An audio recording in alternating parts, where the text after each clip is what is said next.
बोलो बोलो बाबा रामेश्वर नाथ की रिकॉर्डिंग बाय बबुआ रिकॉर्डिंग मुजफ्फरपुर। कल सावन के पहला सोमवारी भोला जी खुश भजे तो कल सावन के पहला सोमवारी भोला जी खुश भजे तो महादेव के कृपा से छोरी तोहर मर सेठ भजे तो भोला दानी के कृपा से छोरी तोहर मर सेठ भजे तो कल सावन के पहला सोमवारी भोला जी खुश भजे तो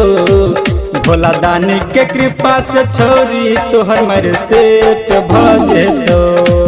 भोला दानी के कृपा से छोरी तोहर मर सेठ भजे तो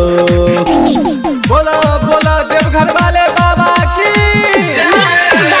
डीजे कंचन राज मुजफ्फरपुर। आगे कान्हा बापा कमर लले बन जो कंवरिया मथवा पर चुंडी बने भोला के दुआरिया कान्हा बापा कमर लले बन जो कंवरिया मथवा पर चुंडी बनी भोला के दुआरिया कान्हा बापा कमर लले बन जो कंवरिया मथवा पर चुंडी बनी भोला के दुआरिया कान्हा बापा कमर बने बन जो कंवरिया मथवा पर चुंडी बनी भोला के दुआरिया बात सुन ले हमर छौरी नहीं तो लेट भजे तो बात सुन ले हमर छौरी नहीं तो लेट भजे तो महादेव के कृपा से छौरी तोहर मर सेठ भजे तो भोला दानी के कृपा से छौरी तोहर मर सेठ भजे तो बोलो बोलो देवघर वाले बाबा की डीजे कंचन राज मुजफ्फरपुर। संगे संगे जैसे छोरी धर्मेंद्र कांवरिया जाय के देवघर करवे भोला के अरजिया